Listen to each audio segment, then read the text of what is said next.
morning, everybody. Aloha.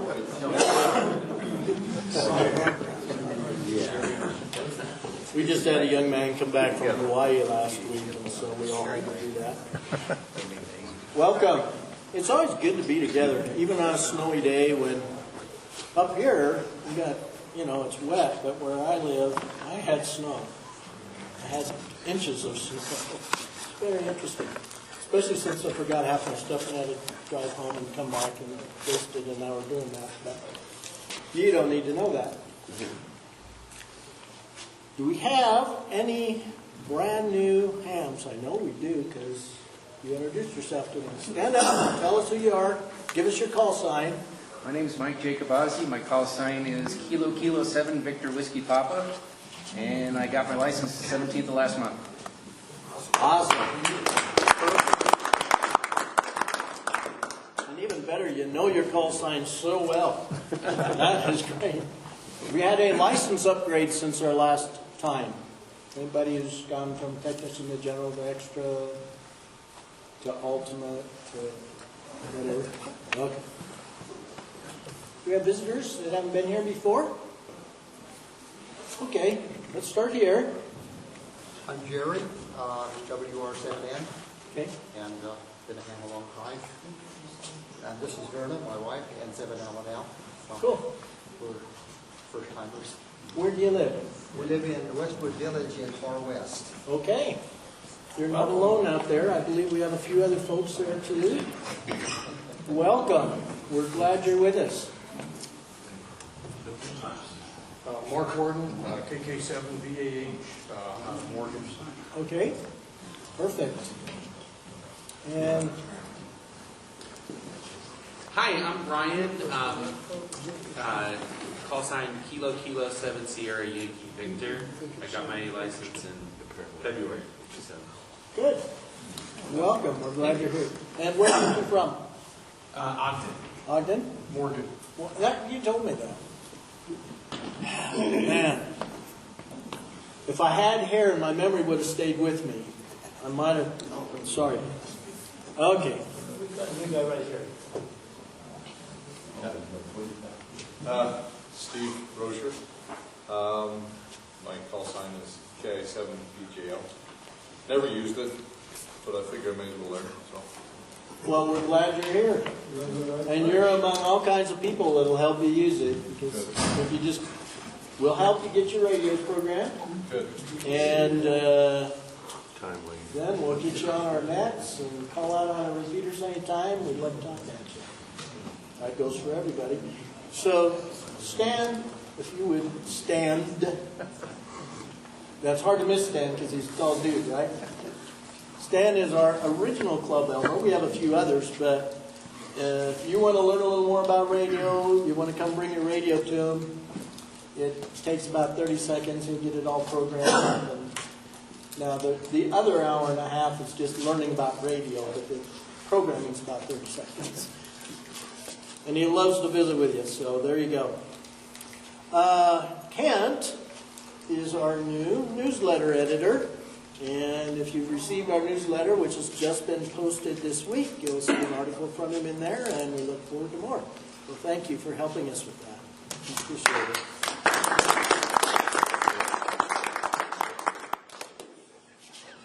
We do have additional opportunities for service in the club. We have a couple of available open positions right now. One of them is an antenna manager. The antenna manager just kind of takes care of our antennas. We've got a couple of them. We're in our storage unit. So when we have big events like Golden Spike, Winterfield Day, Summerfield Day, those kinds of things where we're setting up, you help us make sure it's all in good working order and all of that. So if you're interested in doing that, let me know. We could certainly use the help. Also, we have an opportunity for a partner event coordinator. Now, you're probably wondering what in the world that is. There are many events that happen throughout the year, like bicycle races and marathons, on foot, bike, all that kind of stuff. And parades, fireworks, all of that kind of stuff. So we would like to have someone in the club who helps figure out when those are happening, to let us know, keep us up to date on them, kind of figure out who's in there helping so we can track some service hours. Because keeping track of service hours helps us to regain, because we have been one already, a service club for the ARRL. So if someone's interested in doing that for us, we could really use that help.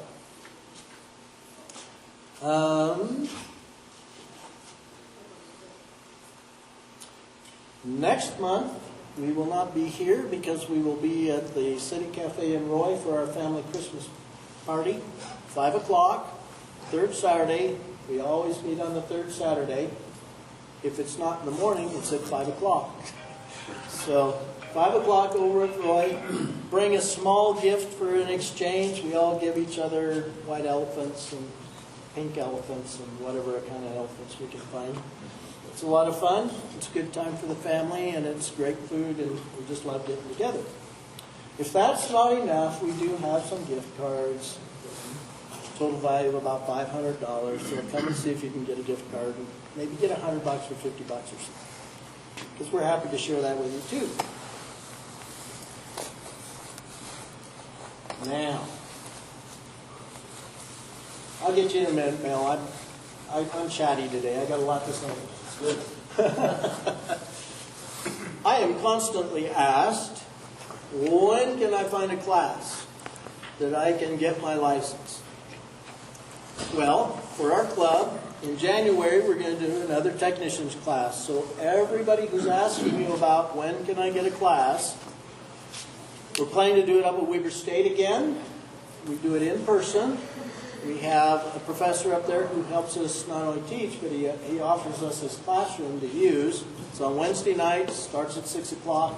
It'll be every Wednesday in January. The first Wednesday in February, we hold an exam session right here. It's in the library down the hall, but it's in this building. So anybody you know who's been wanting to get their license, let them know we're going to do that. In addition to holding it in person at the school, we Zoom it. So that folks who are unable to get to the school or feel that they're too far away can still take the class. What about general tech? Last year we did a general class at Weber State. It was about April and May time frame, and we're planning to do that again this year. And we also Zoomed that. Last year's general class was pretty productive. We got, when we had our exam session, I think we got 10 new general upgrades. So, Nathan West is the Associate Professor of Electrical Engineering up at Weber State, and he teaches Hamtronics in a way that even I can understand it, so he's really good.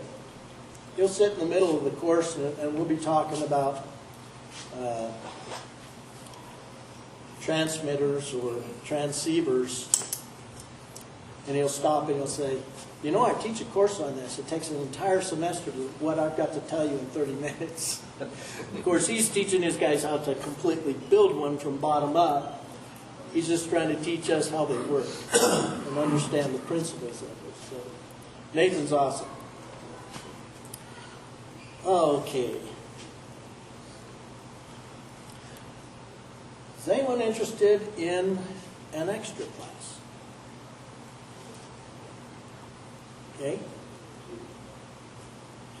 So, we tried one this year, but we don't teach it in person.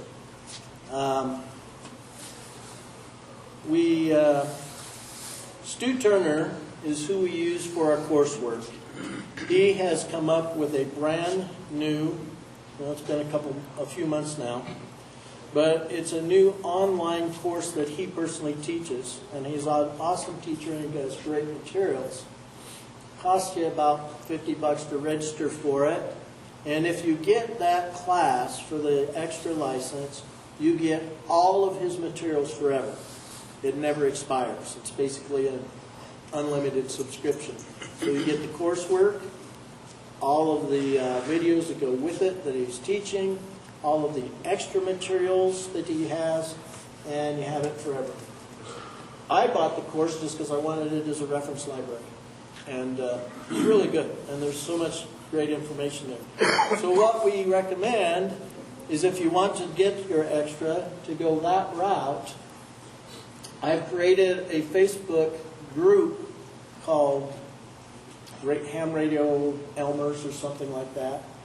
It is a private group just to keep the politics out of it. But we have a few folks who are like Elmers. We have folks who are like normal folks who want to learn. And the idea is in that group you can ask questions and get answers. Plus, there are many really knowledgeable people here that would be more than happy to help you as well. So we can talk more about that, or you can just come and ask me and I'll give you more information. Is there any other business for a club today that anybody has that you want to... Come on, Mel. Mel always has something for us. As many of you know, I'm the president of the Utah VHF Society, and I'm just curious, by show of hands, how many have used the Intermountain Intertie recently? We're having a problem with that, and I encourage everybody to use it. It's open to everybody. It has connections throughout all of Idaho, Utah, Arizona, and it's a great system, but we've had a minor problem with that. I'm going to call it a minor problem. Some people think it's a major problem. We've had somebody doing malicious interference on the system. And I want to encourage everybody who may see that going on, please do not engage the guy. If you get on and say, please stop it, please don't do that, and you're going to, of course, ID with your call sign, he's going to record your call sign and name and what you say, and he will rebroadcast it over and over again. It was the same idiot on the 6-tier repeater. Yes, it was. And what he does, if he gets on one set of repeaters or a repeater, and we shut down the intertie while he was interfering with us, and he moved to the UART repeater on 6.2. Oh, is that what happened? That's how he got there. And so we're trying to track him down. We have a really good idea where he is. And one of the interesting things, since I've been going around to groups like this, I don't know if he's in the room or if he was in one of my previous meetings I talked at, but all of a sudden it stopped. And I don't know if the word got out to him or whatever, but if he does come back, he's notorious for playing recordings and doing things like that. And all I want to do is encourage you not to engage him. If you would like to help, you can get on the input of the repeater, and that would make it so you can hear him actually transmitting. So you'd still hear him on the output also, but the way the repeater works, the input receives the signal and the output retransmits it. So if you'd like to monitor that, and if you hear him pretty loud on your handy-talkie on the input, that would make it so that we would know he's somewhere in the Ogden area. But we think he's somewhere down south. I heard that it might be in Tooele. Yeah, we think it might be Tooele or Utah County. But we haven't narrowed that down that far yet. So we've had a lot of people helping us. I just wanted to let you know, he takes advantage of anybody who tries to engage him. So don't let him take advantage of you. Just ignore it. And we're going to get the problem resolved. I do want to encourage those of you who might be interested. We do support the VHF Society with dues from the membership.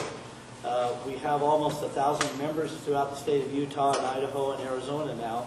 And all of those dues go to help support all the repeaters. Just to give you an idea, during the last year and a half, we've spent over $30,000 from the dues you've given us to help support all those repeaters. And without that money, we wouldn't have been able to do it. Thank you so much, and I'm sorry to take so much of your time. Thank you. Thanks, Mel. We appreciate it. And we appreciate the intertie. For those that are new, if you up on one of the repeaters, there's about 40 of them or so, you light up the whole system. And you can talk from Phoenix to Eugene, Oregon now, Yellowstone, Vegas, and all points in between up and down Utah and Idaho. So it's pretty cool. And with that, if there's no other business, welcome Rick Mead. Rick was with us last January, talked to us a little about Aries and a few things. We got him back today. excellent presenter, very experienced operator. He wears several hats. So if you're at all interested in CW, Rick's one of your guys to talk to. If you want to know a little bit about the national traffic system, he's going to talk to us about that today and whatever else he feels like. So thank you, Rick. Thanks, Craig. It's up to you. How's everybody doing today? Hey, you got here safely? Didn't have problems with the roads? How many people in here remember a song in 1967? It was done by the 5 Americans called Western Union. Got a few remember. I know some of you are a little bit too young to remember that, but most of you are about my age. I bring that up because there's a line in that song that says, 15 cents a word to read a telegram I didn't need. And that, I bring that up in context mainly because when you talk about the national traffic system, I always find it interesting to understand a little context and a little bit about the history of messaging using telegrams and radiograms. I'll give you one other anecdote because I know I'm a nerd when it comes to some of this, but I was doing some research before this presentation of just trying to understand a little bit about cost of radiograms. Oh, and I should also mention, when it was 15 cents a word to read, at that time you could have gotten a McDonald's hamburger for 22 cents. So that gives you a context of what the pricing was. But I found an anecdote when I was looking for some of the history of costs of radiograms or Western Union telegrams. In 1957, when a postage stamp was 3 cents, it cost 10 cents in order to send a telegram. And I found an anecdote which I thought was really cute that I want to share with you. And this will actually have a little bit of context when we get into talking about the national traffic system. But there was somebody that had sent a letter to a friend of his in New York that wanted to get tickets for a play for he and his wife called Oh, Mistress Mine. And that play, the person that was in New York was able to get tickets for that. And so he sent a telegram, Western Union telegram, back to this person. Now, granted, we're talking now about 10 cents a word. And so one of the things that you notice on telegrams is they are always abbreviated. And so the content of this telegram was, Mistress for Saturday is okay. And it arrived to him with a note from Western Union that says, we prefer not to send messages of this kind of content. So, and this will come in when we start talking a little bit about telegrams and radiograms and messages and so forth. So this is the introduction. That's me. Just so that you know, the other reason I like to share that story about 1967 is that's actually when I upgraded from my novice class license to my general class license when I was still in high school. And that was before I went to radio school in the military. So that's the context of that as well. Want to make sure, I actually started this presentation by plagiarizing something I found off the net. So I want to give credit to these people that actually started this thing up here, Greg and Dave. And I've made a lot of changes to it over the years, but some of it is still there, so I want to make sure that you're aware of that. What we're going to go through today are several things. Relevance. I'm going to give some examples of traffic handling. And I'm actually going to, one of the things I'm going to encourage, yes sir? Is there a way to turn out those first row of lights? Make it easier to see?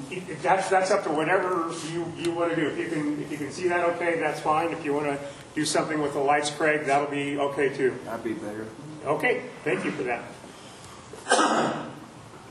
And there will be one of my takeaways for this is if you don't already know Morse code, I'm going to encourage you to learn it. And I can promise you, learning Morse code today is easier than when I did it in 1965 because it's being taught much more efficiently than it was back in the day.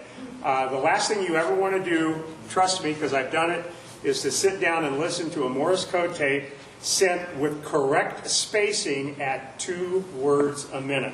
It is painful to do that. And that's not the way Morse code or CW is taught anymore.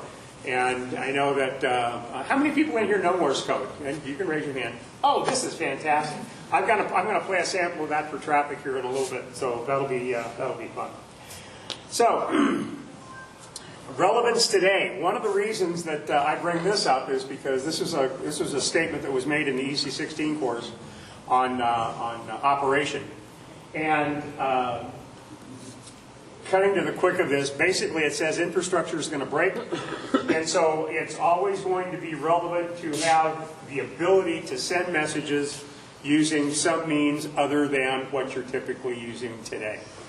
And so I've got more slides here. Whoa! So and we'll talk about this. Part of this is with emergency communications, and I would share with you that one of the articles that this is going back a couple of years now, but he was a former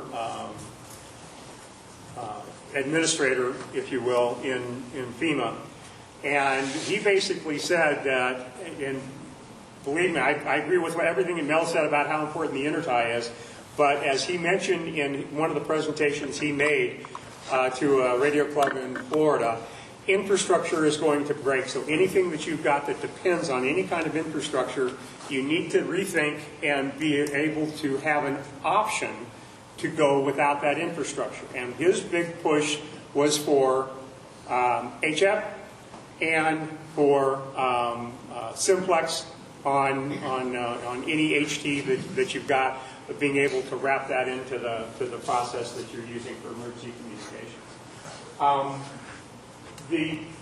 Both MCOM and the emergency coordinator to work with the section traffic manager is important. Wellness traffic is supported by the American Red Cross and the Salvation Army Team Emergency Network. One of the things that I do, and this is as much as I can anymore, is during hurricane season, I actually check into the nets that are looking for hurricane victims and Saturn specifically that picks up wellness traffic. And wellness traffic is nothing more than somebody communicating to family and friends that I am okay. We are going to Cousin Ted's in Tennessee, in Nashville, and so we are leaving the coast. And when that happens, all of the cell phones capabilities get blocked because of overuse. They're not designed for that kind of traffic. And one of the things that will happen during that is the only way they've got to be able to get those messages out is on HF. Saturn provides that, Red Cross provides that. But what I will do is I will check into those nets, and where they are handling wellness traffic outbound, if there is something going into 12th Region Net or Pacific area for messaging, I can pick that up, I can drop it in on one of those networks, and I can get it routed to family and friends for that. We'll talk a little bit more about that in a bit as well. So what is the National Traffic System? The relay in American Radio Relay League is what we are talking about. They started in 1950, and it used to be, or back then, it was a way to distribute messages across the country. In fact, when amateur radio was first starting out, in some cases, the relay was happening for a few blocks using the old spark gap technology within some of the towns where that began. In September of 1949, there was an issue of QST that described the system that we're using today. One of the things that's interesting about that particular timing, and for those of you who have looked at a little bit of the history of amateur radio know that during World War II, all of the frequencies were taken over by the government for use in order to address the war effort. And there were some who wanted those frequencies to remain completely under control of the military after the war was over. And the American Radio Relay League was the organization that fought to get our frequencies back to where we could use that. One of the reasons I wear this pin as a lifetime member of the ARRL is because of managing those frequencies and keeping us up and online. So So that outlines what we've got today, and I'll talk about that a little bit in a minute. The requirements to join any level ham license. There's traffic nets that operate on 2 meters, and you can participate with that with a technician license. Field organization appointments, official relay station. I'm official relay station. I'm also official digital relay station, and I think I'm still the assistant section manager for Utah. But those are the roles that I'm focused on today. Advantages of messaging, NTS messaging, wireless. You can send them from anywhere. You can use a little handheld transceiver or a big base station. Using standard format, accountability. Accountability is important, and I'm going to talk about that a little bit more when we're talking about NTS 2.0. Because one of the things at NTS 2.0, when that project was initiated by the ARRL, was that the last mile of messages, which is the final from once it gets to a town or to a section for that message, the message was getting dropped and they were getting dead-ended, and that's not a good thing. If you're going to handle traffic, make sure that you take the responsibility to move it on to the next station in the chain, or get it delivered to the end person as you do that. It's fun, good practice, and it's helpful. When all else fails, you've seen that sign before, and also the NTS nets meet daily. There is something going on every day. For example, the TWN CW net that I check into at night at 10 p.m., that runs every day except Sunday. The Beehive net, which is on 40 meters, meets every day at 12:30. The High Noon net meets every day at noon. There are other nets around. There are other CW nets that you can get onto to even just learn about how to do CW traffic. But it's worth its while to do that. Now, here's a hierarchy. This thing right here, TCC, that's the Transcontinental Core. That is what is used to get messages from Europe to the U.S. or outside of North America, basically. That's how messages flow if they're going to be going someplace, because you can, using the national traffic system, you can get messages anywhere in the world where there is an agreement with the countries that are receiving the message that they can receive those messages third party. I've always got to qualify that, because as you know, when you're getting your amateur radio general class license and taking some of those tests, there are agreements that you've got to pay attention to as it relates to that. Then within the U.S., you've got area nets. There's a Western area net that we use here that is tied closely to the traffic that we get here in Utah. There are then regional nets. I mentioned earlier the 12th region net. That's the one that I check in on CW. And then you've got section level nets, Utah section, Beehive, and the Beehive net is a section level net that is used to handle traffic. And then you've got local nets as well that will pick up traffic and move it on. And that's really, if you will, the section level and the local nets is that final mile that I was mentioning earlier. So here's the NTS areas. This is the thing that was established in 1949. And that is the Pacific Area Net, Central American, and Eastern Net. Those are the areas within North America. And if you've got traffic that originates someplace here and needs to go over here, you're going to be going through the area nets that meet on a regular basis, and they do meet daily. I see in some cases traffic reports or network reports that I will pick up and pass on for those area networks.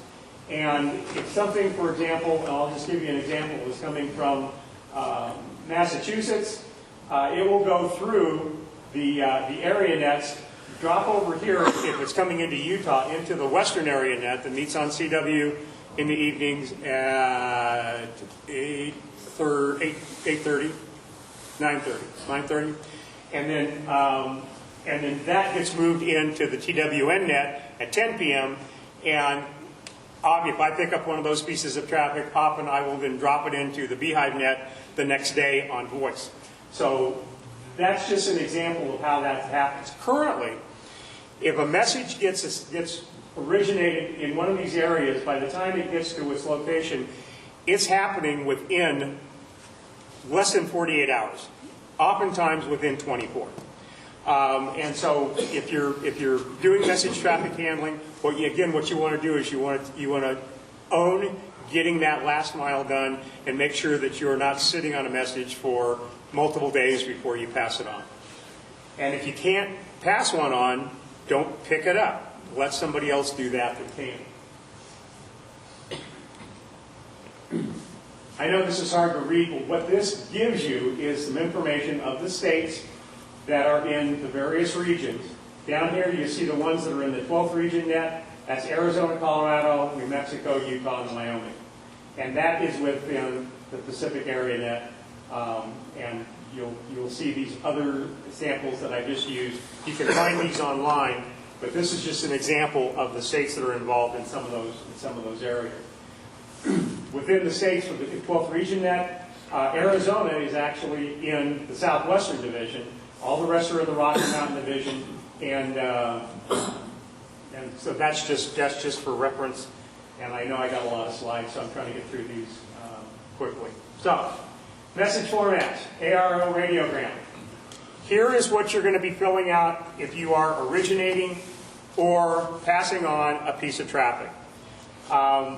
This is broken up into really 3 levels. You've got the preamble here, which has got information on the message number, handling instructions, check digits, relation of origin, time of origin, and so forth. Then you've got who it's going to, and then you've actually got the message itself, limit to 25, 5 words across. That makes it easy to, once you're copying a message, if you're using this form, to do the check count up here, what you get done. Then there is a signature at the bottom. There's not a good space for the signature on this form, so you use that. And then you've got the information here as to what was done with that message. In this case, since I originated this message, I didn't receive it from, and so I simply got in here what it was sent to. Does anybody know the significance of that call sign, KR7APR? This is my little joke that I put in here. Yes, the Davis Club Outhouse. Yeah, it is. That's the call sign that's been awarded to the little building that we use for field day for in the Davis County Amateur Radio Club. And when you try to pronounce that, it is crappy.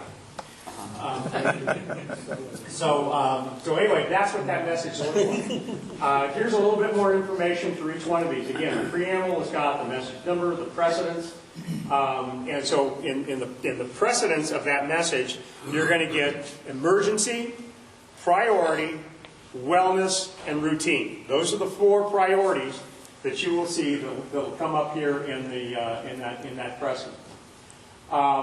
You'll then get the station of origin, as I mentioned, and what you'll hear there. Most of the messages that I receive, matter of fact, I'm trying to remember the last time that I got one that had an actual time on it. Most of them have only got the month and the day. They do not have the time that it was filed, and which is okay.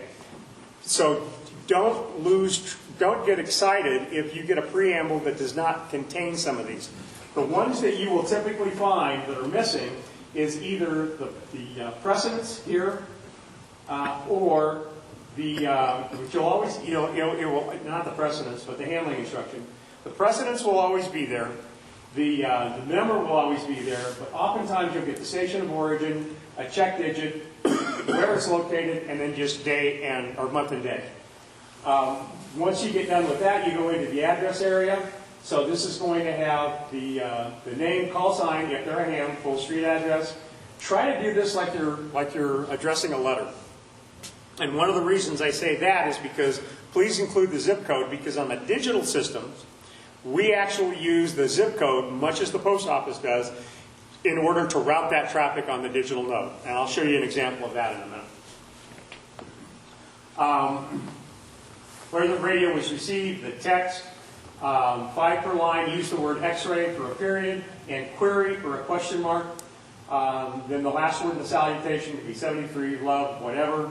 And then the signature is the person who wrote the message. So if you're picking up a message from somebody else and you're getting ready to send it off, that's where their signature is going to go in there as the person that actually wrote the message. So it's not the station who originates the message, it's the person who wrote the message and gave it to the station that's originating it. The station that originates it is the one that gets to pick what the message number is. It can be anything. That's up to the station with what they do. Then as you pass that on, that will follow with it, and it will be used to service back to that person if there's a problem with the delivery of the message itself. So let me stop there. Any questions about this message format? In as much as it's dark, I don't see any hands. I'm going to move on. Again, Rick? Yes? Could we turn one light on? Could I turn one? No, I can't because I don't understand this room. But if somebody can turn one right on, that would be fantastic. I think that's being worked on now. Thank you.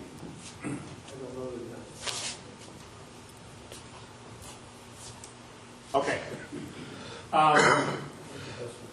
Because you're limited to 5 or to 25 words, there is a whole set of standard messages that have been built to make the message text a little bit more efficient. And those are called ARL number text to replace common phrases such as "Happy Birthday," "Greetings by amateur radio," and the use of those again reduces the total count. They're translated before delivery of the message. So in other words, if you get a message that's got one of those ARL standard messages in it, you need to determine what that message is, and you need to tell the person receiving the message what was in that text, because they may or may not know what those ARL messages are, even if they're a ham, because they might not be doing message traffic handling. So it's up to the person that's doing the final leg of the delivery to the recipient and actually delivering the message to interpret that. If you are putting an ARL message, and there'll be examples in this that we'll show in just a second, if you've got an ARL message or ARL messages in the text of the message, the check digit, instead of just putting the number of words in there, you would put ARL and the number of words that was in there. And that simply is informing the person that is receiving that message that there is an ARL standard message within that text. And that's what you'll see here. Hey, Rick? Yes? Those ARL numbers, I think, can be found online at the ARL website or at other places online. They can. And as a matter of fact, I'm glad you brought that up, because one of the things I was just getting ready to say here is more have been added as part of NTS 2.0. And so if you actually go out, and I'll show you the website here in a minute on NTS, there are additional ARL number message types that have been added as part of that process. And but you're absolutely right. You can find those. I keep a copy of those in my ham shack just to keep track of it, along with the handling instructions and so forth, so I know what to do with the message if there is one in there. But that's a great point. Thank you for bringing that up. Okay. Here's some examples. If you get a message that says ARL 46, 46 is interpreted as "Greetings on your birthday and best wishes for many more to come." So you are using 3 words in order to accomplish all of those right there. ARL 47, your message to deliver on. And so what would happen, this is a typical message that you're going to get if you're responding back to the sender of a message saying that your message was actually delivered. And so the way that message would read would be ARL 47 1234 W7VQ 1800 or May 6 1800 UTC. And so you're abbreviating that message by just putting in that variable information as you go through this. Greetings by amateur radio is ARRL 50. Greetings by amateur radio. This message is sent as a free public service by a ham radio operator at am having a wonderful time. So that saves a lot of message or a lot of text by using ARRL 51. 67. Your message number 1234 undeliverable because of bad phone number or phone disconnected. Please advise. So if you want to resend it, you need to do that. That gives you an idea of what those ARRL messages are about. Here are the handling instructions. I'm going to draw attention to this first one, HXA, followed by a number. Collect landline delivery authorized by addressee within number of miles. If no number of authorization is unlimited. I don't see that one anymore. Because long distance is not a thing anymore. I mean, if you've got a cell phone, you can deliver a radiogram by your phone, which is really the preferred method anymore, without paying any long distance carrier. I suspect they leave that on because I've done some research, and there are still some countries that do have long distance because their infrastructure is not built up the way ours is in the U.S. or, quite frankly, in any other first world country. HXB.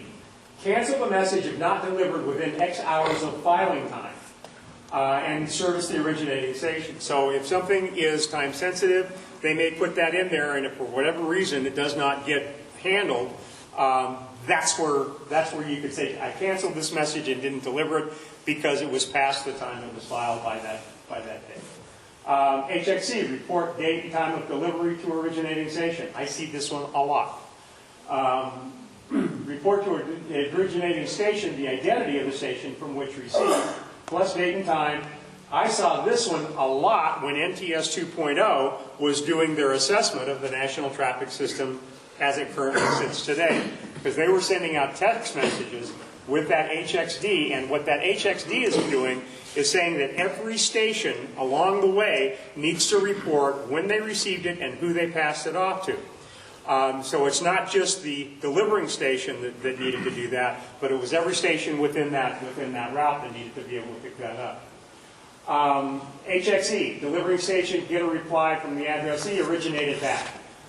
I see that one a lot as well. Kate Hutton, who used to do a lot of messages, test messages, would put HXE on there, trying to encourage people to send the message back. But I got a lot of people that simply chose not to do that. And so what I would do then is originate back the time of delivery and include a note that said no reply provided. And so that accomplishes what that is requesting. So that gives you an idea of what's there. If you take a look at some of the things that have been added under NTS 2.0, there's two more. One is HXI, which indicates that that message contains an embedded message, and to make the person aware of that so that they are able to understand the block message that they're receiving. And then also HXR, which requires the delivering station to notify the originator that the message confirming the recipient has personally received the message. This was added because there's a lot of times that somebody makes a phone call, and what you'll hear is the person at 801-123-4567 is not available. Please leave a message after the tone. Well, even though you've got a message or a phone number that answers, with that kind of a message, you cannot be 100% sure that you're delivering that message to the intended recipient. I know a lot of people that will actually just leave a voicemail message, and I've done this as well. It says, if this message is for, give the person's name and their call sign if they're a ham, and then you leave the message, and then I will add to that, if this message was, if that person is not at this number, please call me back at my phone number and advise. Okay. Now, I can do that if somebody picks up that message and that person is not there. Are they guaranteed they're going to call me back and let me know that? No, they're not. So, this particular handling instruction is intended to address that problem and make sure that if it's an important message, that they're actually reporting back that it was personally delivered to that person. I've actually had some that I've delivered to the person's spouse or mother or dad or whomever, and they promised to pass it on. I'm going to call that good if I got that delivered with one of these other handling instructions. But if I did that with HXR, I could not say that I actually delivered that as requested by the sender. Does that all make sense? Okay. Again, how to deliver them. Preferred delivery is via telephone. You can leave a voicemail message. We just talked about that. Service the originating station to inform if you cannot deliver, if the phone number is bad, or if that person is moved, or for whatever reason. Use a log sheet. Keep track of what you've sent. Because one of the things that you're going to want to do is also use a PSHR log sheet. Now, that's the Public Service Honor Roll. And there's actually 6 categories within that. One, is, for example, is the number of times you've checked into a net, how many pieces of traffic you've handled, if you're maintaining a digital node, if you are official within the American Legion, and you've got a position that is either field or above. For that, you get points for it. And if you take a look at QST, there's a little tiny section in the back of that of the Public Service Honor Roll that will show stations in there sometimes if you put that information in and send that to the section traffic manager on a monthly basis. Our section traffic manager in Utah is Jim Brown, NA7G, and he will be happy to pick up anything that you do on the net. If you're handling traffic, send that to him, and he will pass that on. And if you want to look up how to do this PSHR, you can find that on the ARRL website. Advantages of digital. It's available 24/7. Frequency, time, propagation, agile. In other words, if there's, for example, on my digital node, I've got the ability to send on 80 meters, 40 meters, and 20 meters to NS7K, who is the hub in Utah for the digital traffic system. That's Rich Fisher.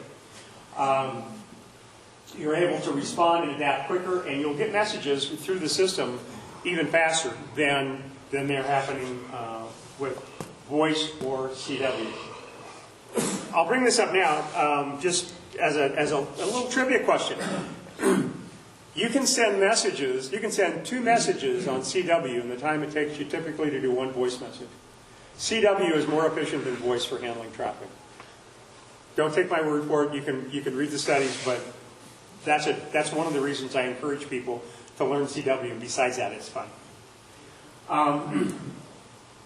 There's multiple redundant routing paths, and it exists and incorporates all levels of the traditional NTS system from transcontinental core through area regions and so forth. It is a complementary system. It is not intended to replace the national traffic system. And trained operators are always needed for origination and delivery of messages. At this point, I'm going to encourage you to consider getting onto some of the traffic nets, and don't be shy about handling traffic. Every operator that I know that's on a national traffic system, if you are new to it, will be more than happy to guide you through and coach you through how to pick up a message and how to deliver it. And they will answer your questions. Because in the case of an emergency or in case of a major event, we need as many trained operators as we can find in order to be able to augment the other systems that are out there. And so it is just one of those things that is a skill that if you don't practice it, you won't be as good as you need to be if it's actually caused to be used in a real world event. So that's my tiny soapbox message, and you'll hear that again. Here's an example of a digital message that I received, and I use a system called VPQ32 to do that. You can use WinLink. There's others that are out there as well. I like VPQ32 just because it gives me a lot of flexibility at my home station. But this shows this traffic that was sent, and it originated here and it went to 1, 2, 3, the fourth station, or the fifth station up, NS7K, that's Rich Fisher. Once he picked that up, since it was down for Utah, he sent it to me, and I'll talk about this in a minute, but here's the actual message. So you see the message number, routine, Hotel X-Ray Charlie, from here, ARL 17, Bonita Springs, Florida, May 4th. And it was going to John Pay, NH7NW, at that address. There's his phone number, ARL 56, new amateur license. ARL 56 is congratulations on your new amateur radio license. It's something like it's well-deserved, and congratulations that it's a well-deserved honor. Please consider getting involved with NTS traffic handling. See a lot of these messages. X-ray, that's the period, 73, and then it's signed Robert KM4OWA, AR, and the message. So that's an example of a digital message that you're going to find.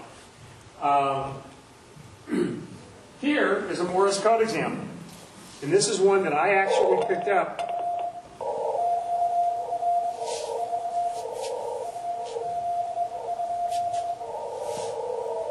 QRB, question mark, are you ready? I said QRB, yes I am ready.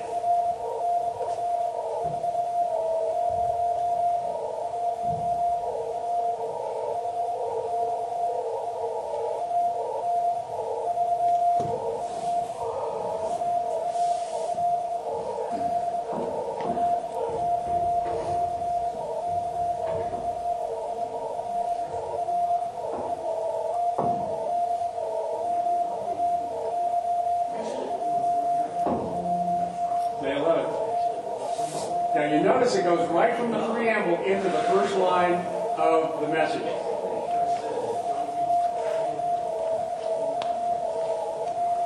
And double A, da-da-da-da, that's a pro sign that says go to a new line. How many words a minute is that going? This is about 22-ish.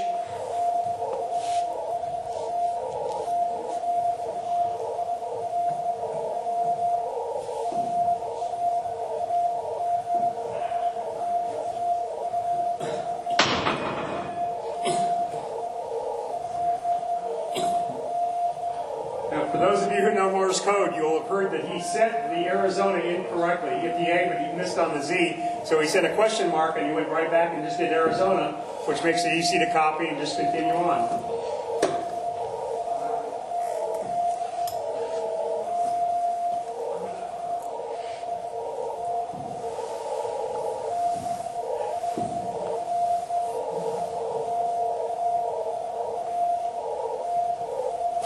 You'll notice when you send an email, you don't try to put in the Morse code symbols for the @ sign or the dot. You simply write out n3aiu@arrl.net.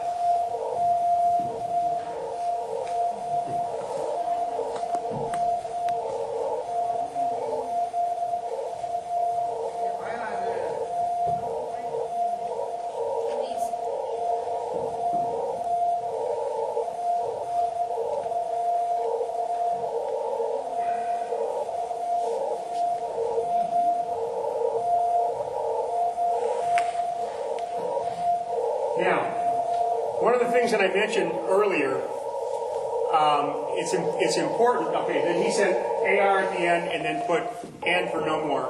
I just sent AS saying, wait a minute, I was doing the check digit at that time.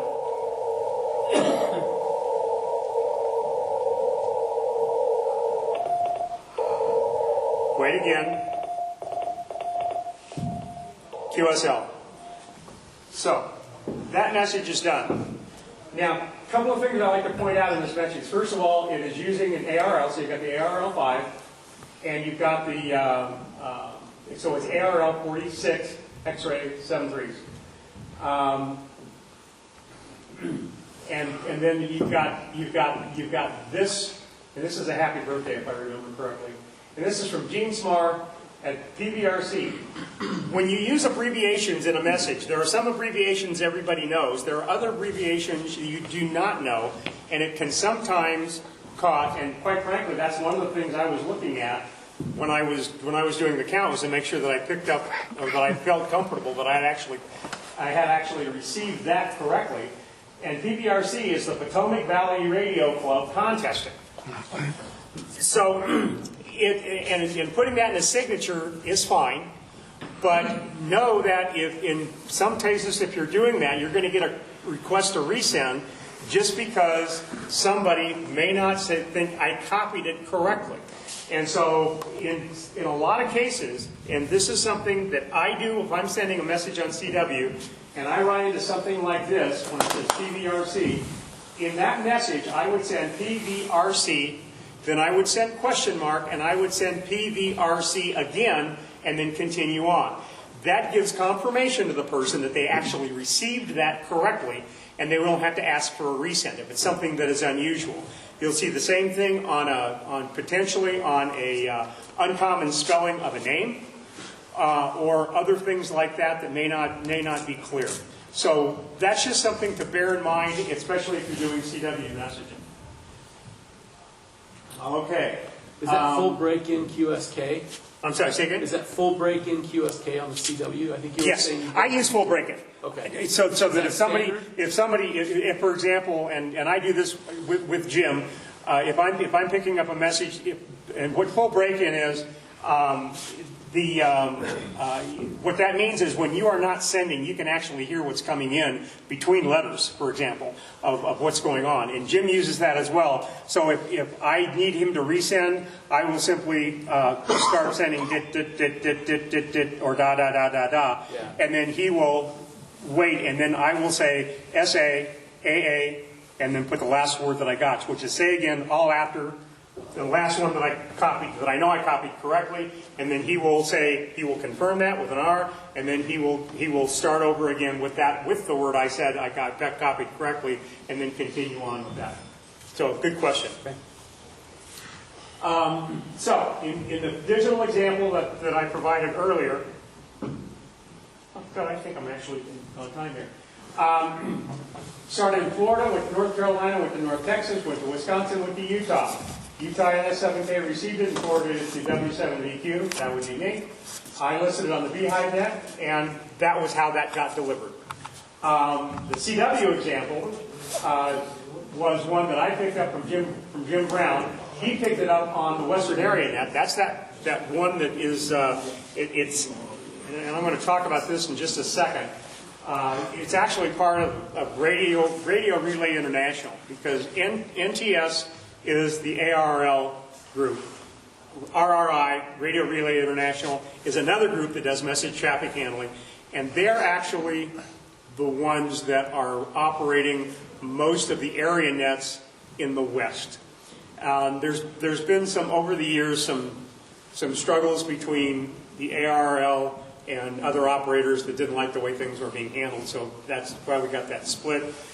I will tell you, RRI has got a lot of great resources out there, and it's also another one that you can register with, as well as registering with the ARRL and the NTS. But what I did was, then I picked up this message, and then I sent it digitally to Rich Fisher through my digital routing node, and routed it to Arizona. I could have delivered that message myself, since I picked it up. The reason I routed it the way I did that was to give some other people an opportunity to handle traffic, because this is not necessarily it's routine traffic, and it's good practice for people to actually be able to send messages going through that process. Okay?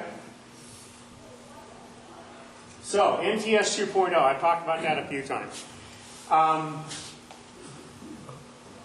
This was actually started, I want to say it was in 2022. It actually got kicked off. I think it was talked about in 2021. 2022 is when it actually got going in full force. It will not supplant the existing national traffic system. It seeks to improve and expand in the ways things are done. And they're also putting a lot of training sessions in that process as well. And they are intending to devise tools and methods to allow our network to expand its current capabilities to provide wide area message communication services for Aries, Sky One, RACES, and other served agencies.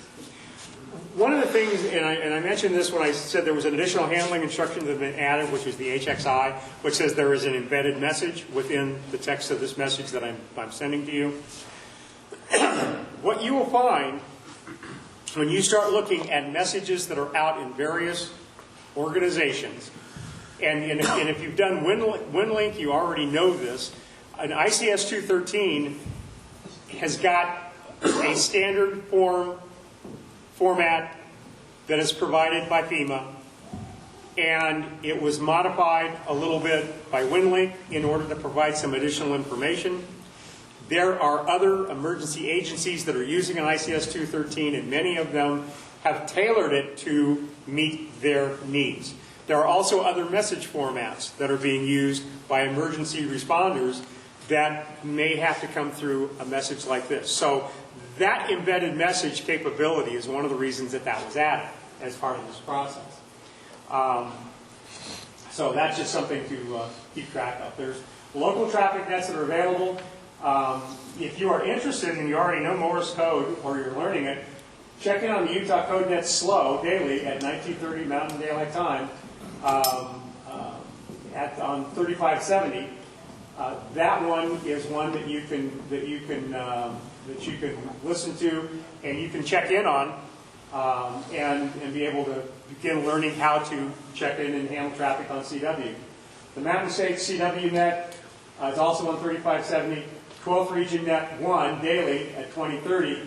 Western Area Net, this is the one I was mentioning, at 2130 is on 3562 megahertz. 12th Region Net meets at 3570. So 3570, you'll get a sense that's one that you want to look up a lot. 3570 is a frequency when it comes to traffic handling really is not wonderful.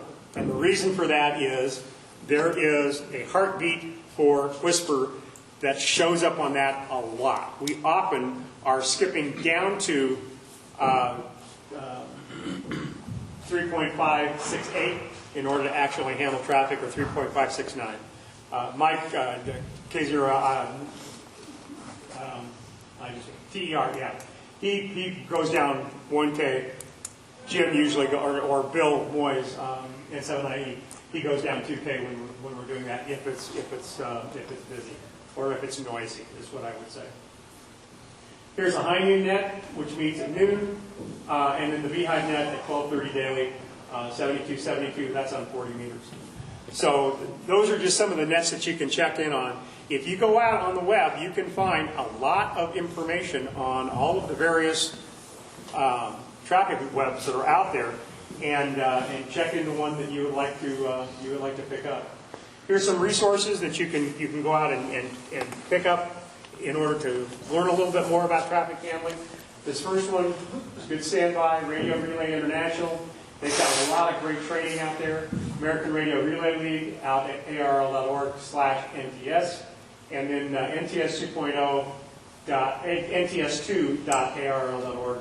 And if you just go to that, this is about 2.0, but if you just go to that point, you'll be able to pick up a lot of information on that as well.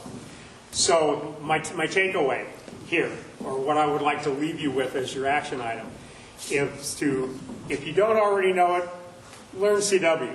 If you do know CW and you're not using it, start using it. If you're using it, continue. It's fun. It's helpful. It is the original low noise or high noise media in order to get a message through. And it's one of the first ones that I got to use in radio school in the military. If you want to learn it, CW Ops is a great place to go in order to pick that up. But that's all I've got. So hopefully you found this informative. Hopefully I got you a little bit excited about wanting to do some messaging. And I think that's you, Ted. Yeah. With a question. I have a question. How do I originate a message?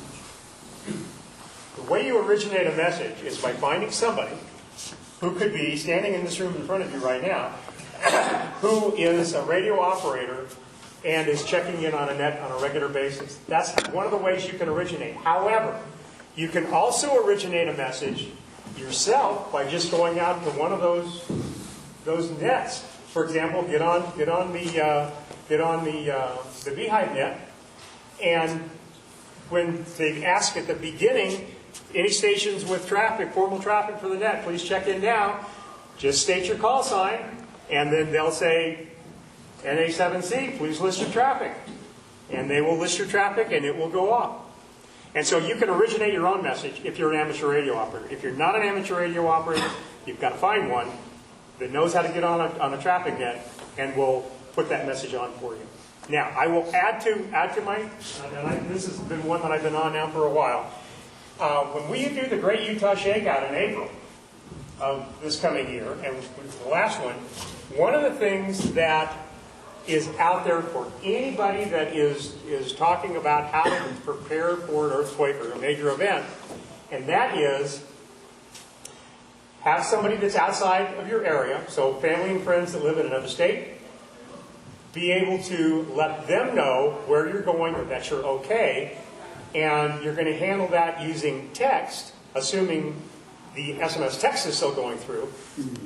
But if they're not, you can get on and list traffic on a net, and you can send it to them, and it's a great way to send wellness traffic. Said, hey, we're having the Great Utah Shakeout. Just wanted to let you know that if this was an actual emergency, this guy would, well, you could limit it to 25 words, but just saying, hi from amateur radio.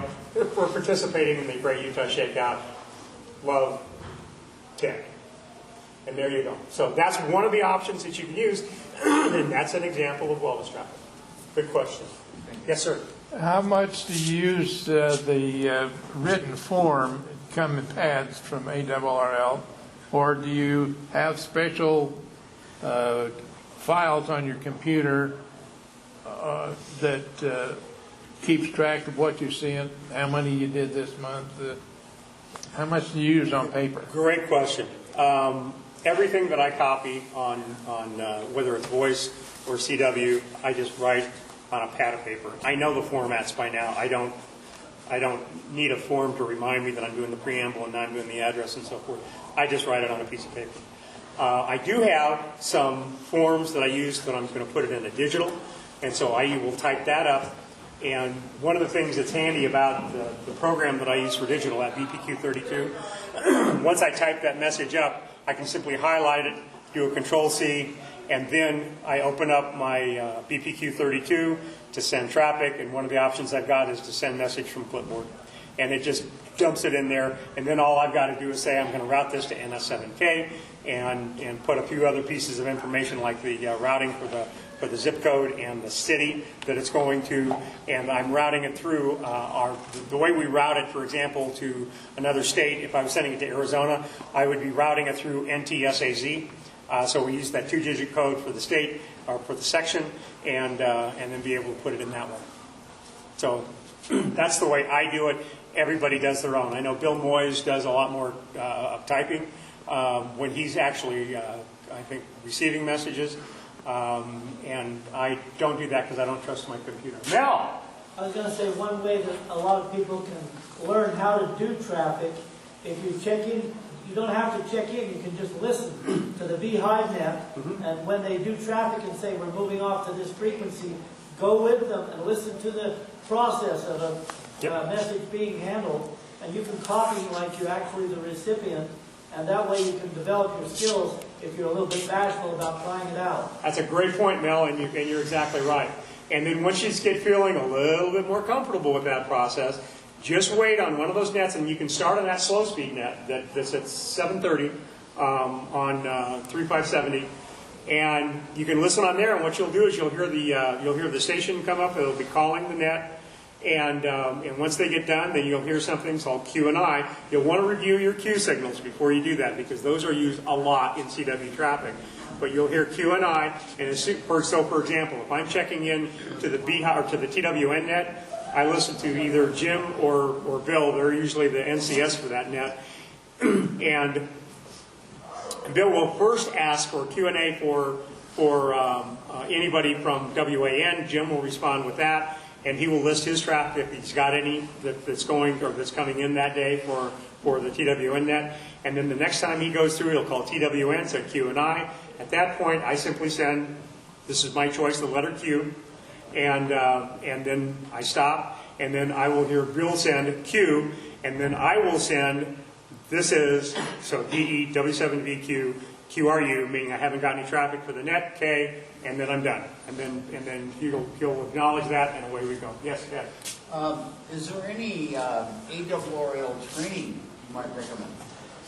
Oh, yes.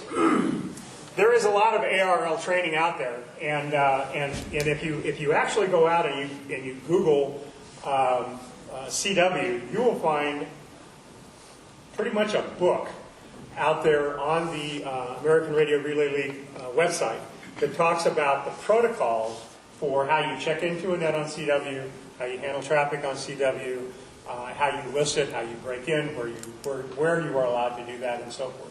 So that is a great place to go. Also, if you go out to the Radio Relay International, there's great training out there as well.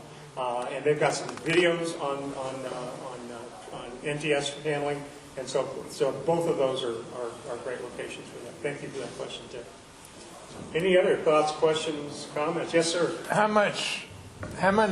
What's the percentage of messages using the standard ARRL messages? 90%, except when an emergency comes, everything switches to that. But in the general everyday practice, is it 90% ARRL messages? If I look at the nets that I check in on a regular basis, which is going to be TWN, Beehive, and High Noon Net, those are the ones that I'm on most often. Virtually 100% of those messages are using the radiogram format. You're typically not going to get into the ICS 213 until you get into Aries testing and so forth, in which case those are almost all going to be 100% ICS 213. Yes, sir. So I'm a moron, and I so am I. And I have a heck of a time with code. I got to get into the CW Academy thing, but until then, if I want to participate in this, can I do these by voice?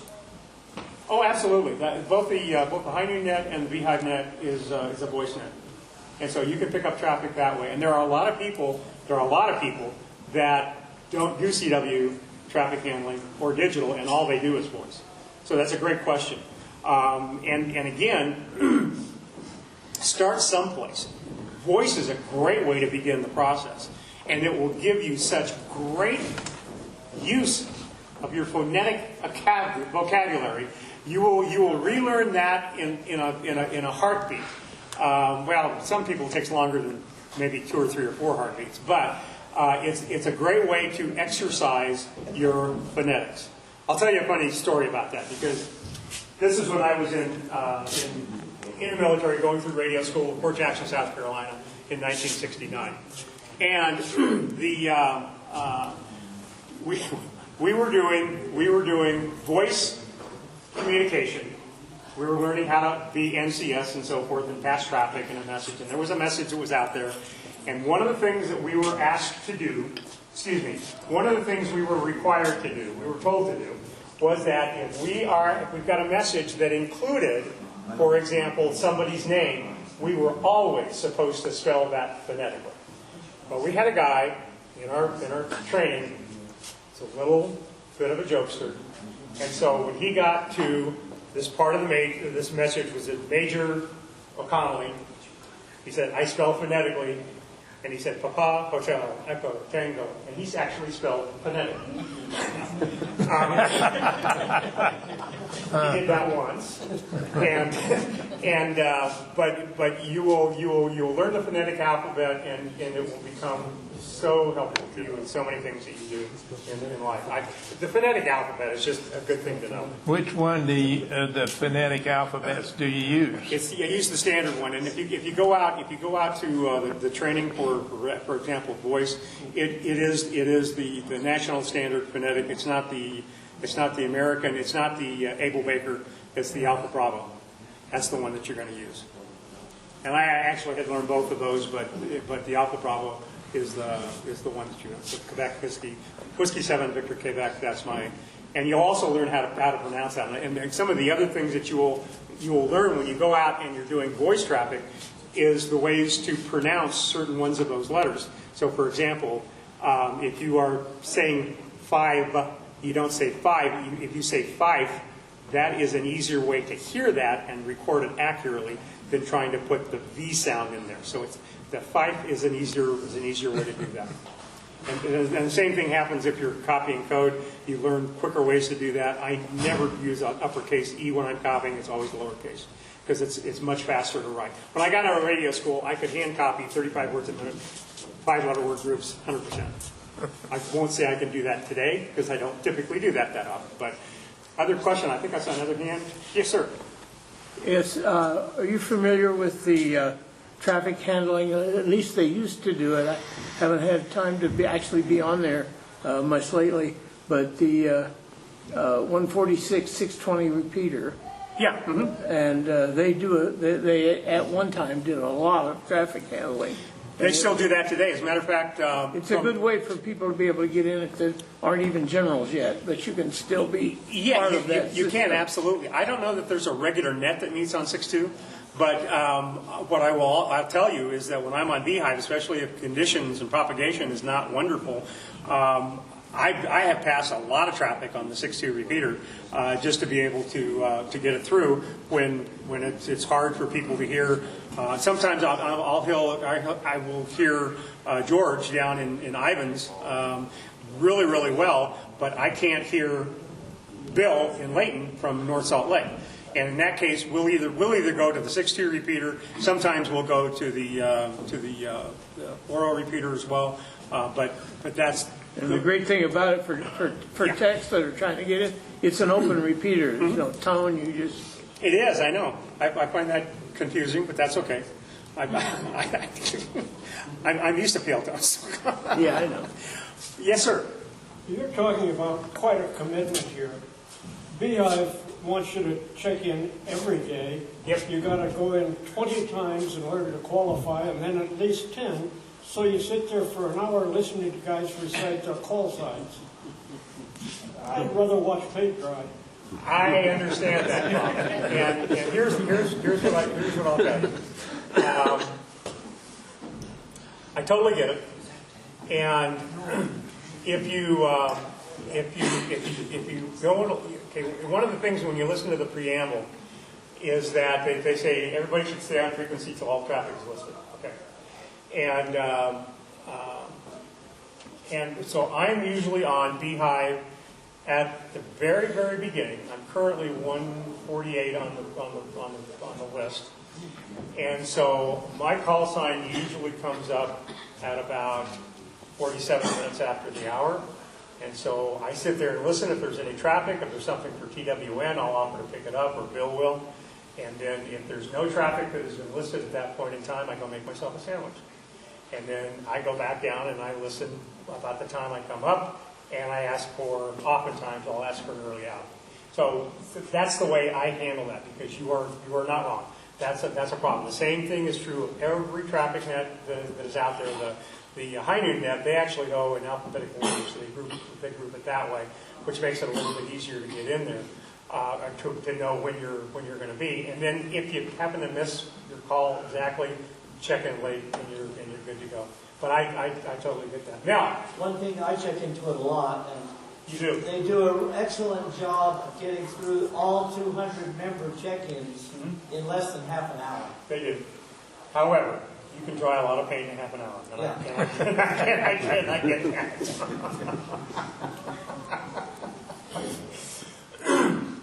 And so what I would encourage you to do is say, well, maybe voice traffic is not your thing. Maybe you have to be doing CW. Because that's really quick. I will tell you that there's not that many people on the TWN net, and if there is no traffic that I've got to pick up, I am checked into that net and out in less than 120 seconds. I do want to talk to you after we're done, because it seems like there's a confusion on CW nets as to times and frequencies, some daily and so on. Yes. And a lot of confusion on the web. So I'd like to talk to you later to get those exact numbers. Glad to. Run away from the camera again, make it move it again. Other questions? Yes, sir. New enough in this space. You talked about digital versus CW. Yes. But I didn't see any nets or opportunities to practice, learn, monitor on the digital side. You mentioned the software you use versus? Yeah, I use BPQ32, but you can use WinLink and address those any way you want to go with that. If you want to get into, and I intentionally didn't talk about a lot of digital because there's so many options out there that you've got to decide how you want to get involved, whether you're going to be doing WinLink, whether you're going to be doing some of the others that are out there, the BPQ32 or others. VARA is a great interface that I use with BPQ32 in order to get on digitally.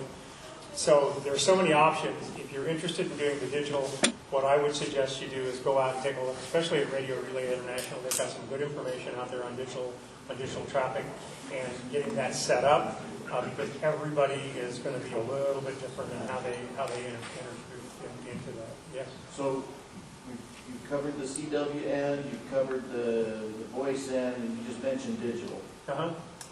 Well, I gave you a digital example. I showed you what I received. Yeah. So theoretically, would it be possible to send one of these SSTV?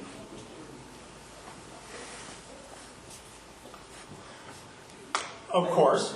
I think the answer, Rick, is yes, you could. But you probably have to make sure you set up a recipient on the other end to make sure you. I was going to say that's the challenge for that is to say, okay, so if I'm going to do SSCDV and to say, okay, if I go to a common frequency on 20 meters, which would be 14200 for slow slant, and you could do that, but it's one of the things that happens when traffic is listed is so for example on the Beehive net, they'll list traffic and say I've got something that is going to Iron County or Utah County or Wasatch County or to Washington County or Wasatch County, and then somebody will pick that up because they're in that county in order to do that.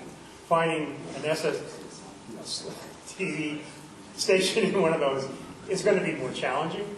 And so it would be potentially slower, and it's going to take a little bit longer. I mentioned that you can do two CW messages in about the time of just one voice, and you could probably do about 15 or 20 in the time it takes to do a slow scan. And so you've got the efficiency side. But there is not a media that is off limits to sending traffic. So yes, that's a good point. Thanks for being a professional on that answer. I was trying to trip you up. You did fantastic. I'm gonna, yeah. Never say no. When all else fails, do what you got to do to make it work. Other questions? Hopefully this was helpful. Hopefully that you learned a little bit of something that you didn't know before. Hopefully I have incited some people that don't know Morse code to start learning it, or that are already using it to use it more often. And just really appreciate the opportunity to talk about this. I actually have a presentation on learning CW in this day and age. If you would like to come back, I can do that. And as I mentioned, I think that I can also do one on propagation if you ever want to do that as well. So that's where you.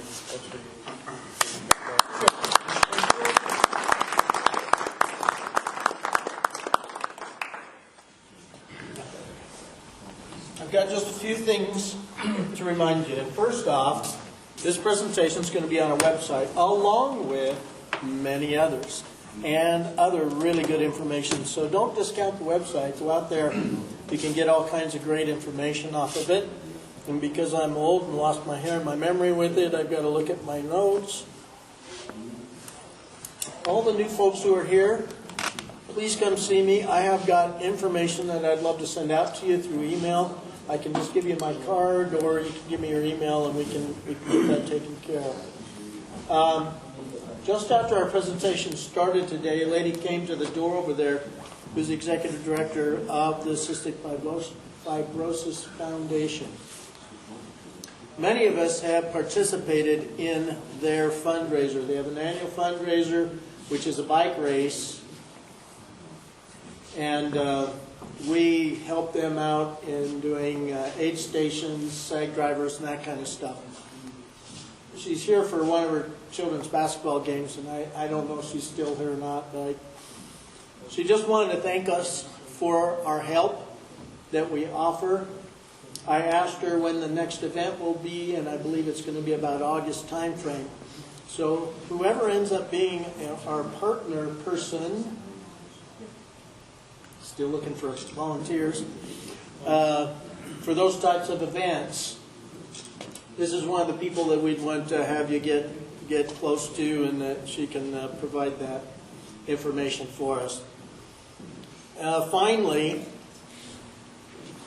just on the NTS system, in 1958, I was in France with my family. We were in the Air Force, and my youngest brother came along over in France. My dad got a hold of a radio operator on base. He got a hold of another radio operator somewhere in the States. We got a hold of somebody in Pennsylvania. We got a radiogram delivered to my grandparents saying, "Congratulations, it's a boy." 1958. And that's how they knew. So all of these years, and it's still relevant, as you can see. So we appreciate Rich so much. I'm sure we'll see him again. And with that, I think we're ready to go. If you'd like to help clean up, we'd appreciate that. If anybody'd like to join the club and hasn't yet, we have membership forms here.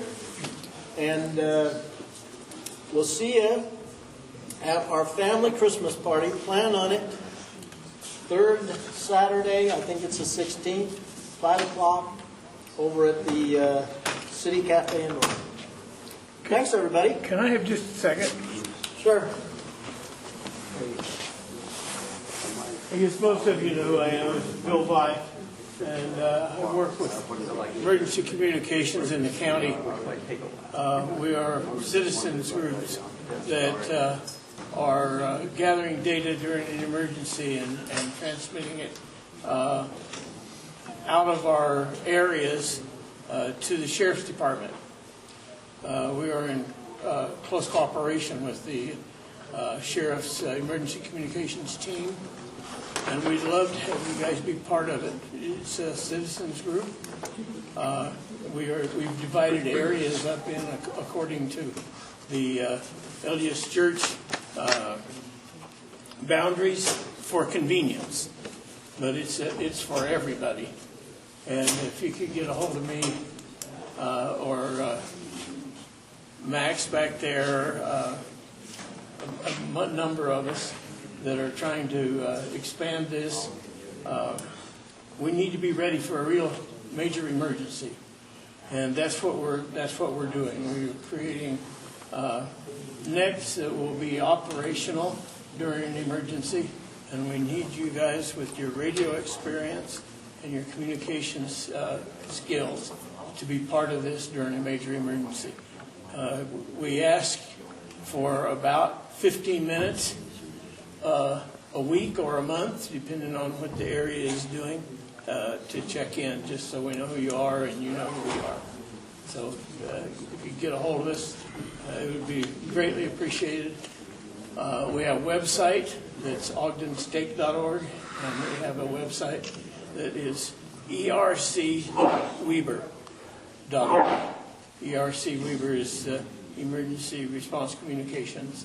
That's what that stands for Weber County. So we appreciate any help that you can give us, and any preparation you can put in to be ready for this major emergency that I think we all know is going to happen one way or another. Thank you. Thanks, Bill. If you're new and want some new ham information I can send you, give me your email address right here, please.